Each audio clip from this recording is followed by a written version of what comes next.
butuh perjuangan keras agar Indonesia minimal lolos di posisi keempat dan melaju ke babak keempat. Atau ada keberuntungan yang memihak timnas kita, timnas kebanggaan kita, Indonesia, agar kita bisa lolos di peringkat kedua dan langsung ke putaran final Piala Dunia 2026 di Amerika, Meksiko, dan Kanada.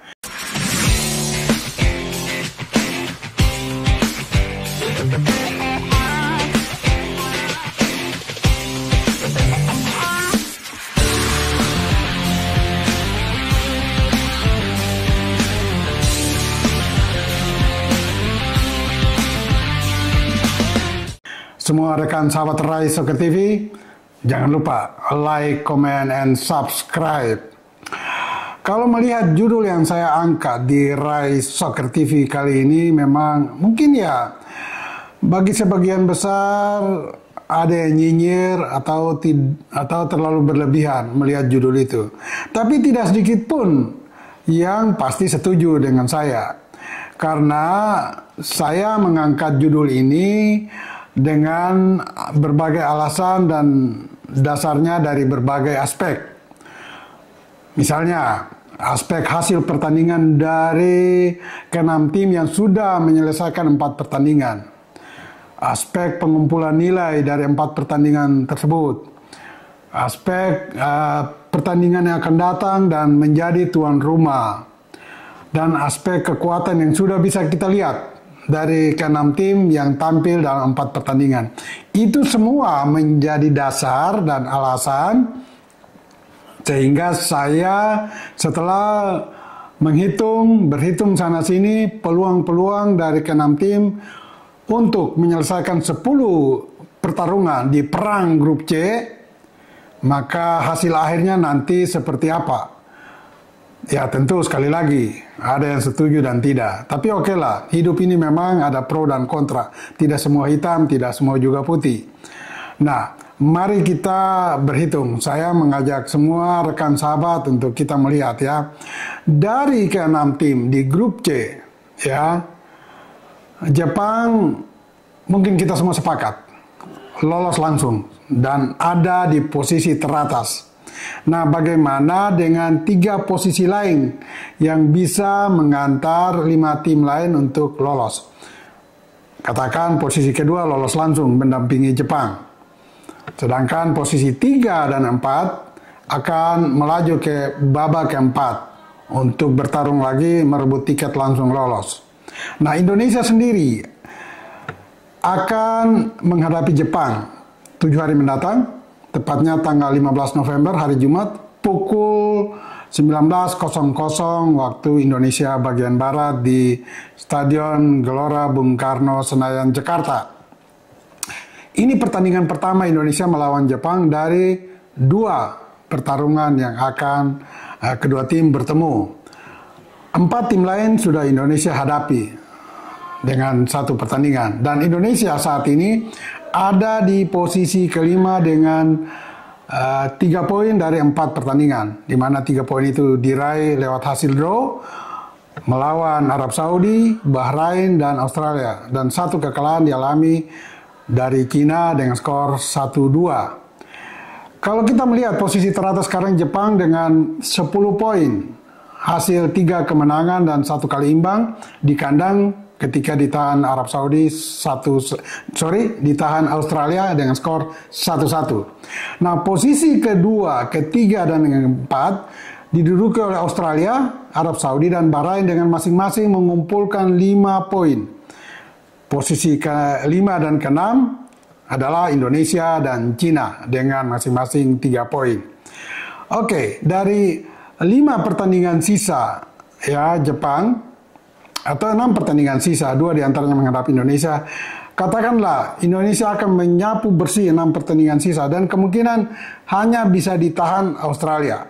Ya, karena di kandang sendiri Australia menahan Jepang dengan skor 1-1 dan Jepang akan bertamu ke Australia. Saya anggap ini minimal seri bagi Jepang. Atau katakan juga kalah, tetapi tidak menggoyahkan posisi Jepang sampai dengan akhir 10 pertandingan di posisi teratas. Jadi kita sepakat Jepang lolos dengan merebut 1 tiket sebagai peringkat pertama di grup C. Nah, peringkat kedua saya menempatkan dengan berbagai alasan tadi, ya, berbagai aspek tadi yang saya kemukakan adalah Australia. Ya, adalah Australia yang kemungkinan akan mengumpulkan Australia kemungkinan akan mengumpulkan nilai 16, ya, 16 poin setelah menyelesaikan 10 pertandingan. Nah, 16 poin itu diperoleh oleh Australia dari melawan Bahrain, ya, karena Bahrain pernah mengalahkan Australia di kandang Australia, maka ketika Australia bermain away ke kandang Bahrain, saya anggap minimal bagi Australia bermain imbang, berarti 1 poin. Kemudian Australia menghadapi Indonesia di kandang, saya anggap Australia menang, ya, Australia mendapat 3 poin, ya. Kemudian Australia menghadapi Cina, ya, di kandang Cina. Saya anggap Australia menang, ya, 3 poin. Kemudian Australia menjamu Jepang. Saya anggap ya bermain imbang, berarti 1 poin. Dan Australia akan bertemu Arab Saudi, masih 2 pertandingan, yaitu home and away. Paling tidak tanggal 15 November nanti saat Indonesia menjamu Jepang, saat bersamaan Australia dan Arab Saudi juga bertemu. Dari 2 pertemuan ini, saya anggap masing-masing saling mengalahkan, sehingga Australia akan merebut 3 poin dari Australia. Dengan demikian, Australia akan merebut 11 poin lagi dari 5 pertandingan sisa, atau 6 pertandingan sisa. Sehingga total nilainya, kalau sekarang dia mengumpulkan 5 poin, maka total poin Australia adalah 16. Ya, untuk sementara kita kunci Australia dengan poin 16 dengan kemungkinan-kemungkinan yang tadi. Nah, bagaimana dengan posisi ketiga? Ketiga saya menempatkan Arab Saudi, ya. Arab Saudi sekarang dengan 5 poin dan menyisakan juga 6 pertandingan. Melawan Indonesia di kandang Indonesia, saya anggap kita menang, berarti 0 poin untuk Arab Saudi. Nah, melawan Cina, Australia mengalahkan Cina di kandang Cina 2-1. Saya anggap Arab Saudi akan menang atas Cina di kandang Arab Saudi, berarti 3 poin. Ya, berarti sudah 8 bagi Arab Saudi. Melawan Jepang di kandang Jepang, saya anggap Arab Saudi 0 poin, berarti masih poin 8. Nah, melawan Bahrain, karena Bahrain bisa menahan Arab Saudi imbang 0-0 di kandang Arab Saudi, maka saya anggap Arab Saudi ketika bermain di kandang Bahrain, dia maksimal hanya bisa mendapat 1 poin, berarti poin 9, ya. Nah, seperti tadi saya katakan, Australia dan Arab Saudi masih bertemu 2 kali dan saling mengalahkan, berarti Arab Saudi akan mengambil 3 poin dari Australia dari 2 pertemuan mereka, sehingga menjadi 12 poin, ya. Kalau tadi kita kunci Australia dengan 16 poin setelah menyelesaikan 10 pertandingan, maka kita kunci Arab Saudi dengan 12 poin setelah menyelesaikan 10 pertandingan. Nah, di posisi keempat adalah Indonesia. Ya, Indonesia. Ini kalau skenario ini tidak berubah. Indonesia hari Jumat depan akan menjamu Jepang. Dan ini pertemuan pertama dari kedua tim, dari 2 kali pertemuan nanti. Saya anggap dari 2 pertemuan itu kita 0 poin, 2 kali kalah. Ya. Kemudian melawan Arab Saudi kita menang 3 poin, berarti tambah 3 sekarang sudah 6 poin. Melawan Bahrain kita menang lagi 3 poin, bermain di kandang sendiri 9 poin. Dan melawan Cina di kandang sendiri lagi kita menang, berarti 12 poin, ya. Nah, terakhir melawan Australia, ya anggap saja kita kalah. Berarti kita kunci Indonesia dan Arab Saudi sama-sama merebut 12 poin. Ya, berarti kedua tim ada peringkat 3 dan 4. Ya, tinggal dilihat head to head dan selisih golnya. Siapa lebih baik ada di peringkat 3 dan siapa yang kalah ada di peringkat keempat. Nah, posisi kelima adalah Bahrain. Bahrain akan menghadapi Australia di kandang sendiri. Seperti tadi saya katakan, Australia melawan Bahrain 1 poin, berarti Bahrain juga mendapat 1 poin dari Australia. Sehingga menjadi 6 poin, dari sekarang 5 poin. Melawan Indonesia di kandang Indonesia, Bahrain kalah. Melawan Jepang di kandang Jepang, Bahrain kalah. Ya. Dan melawan Cina di kandang Cina atau Bahrain, dua tim ini masih bertemu 2 kali. Saya anggap masing-masing menang kalah. Sehingga Bahrain bisa mengambil 3 poin dari situ, berarti menjadi 9 poin. Ya. Sementara versus Arab Saudi, tadi saya katakan Arab Saudi akan ambil 1 poin dari Bahrain, berarti hasil imbang. Berarti Bahrain pun dapat 1 poin. Sehingga total poin maksimal bagi Bahrain adalah 10 poin. Tentu kalah dari Arab Saudi dan Indonesia yang sama-sama mengoleksi 12 poin. Nah, bagaimana dengan Cina? Ya, Cina sudah pasti ada di peringkat ke-6. Melawan Jepang, di pertemuan pertama di kandang Jepang, Cina dihajar 7-0. Jadi bukan tidak mungkin Jepang pun akan menang di kandang Cina, sehingga 0 poin bagi Cina ketika menghadapi Jepang.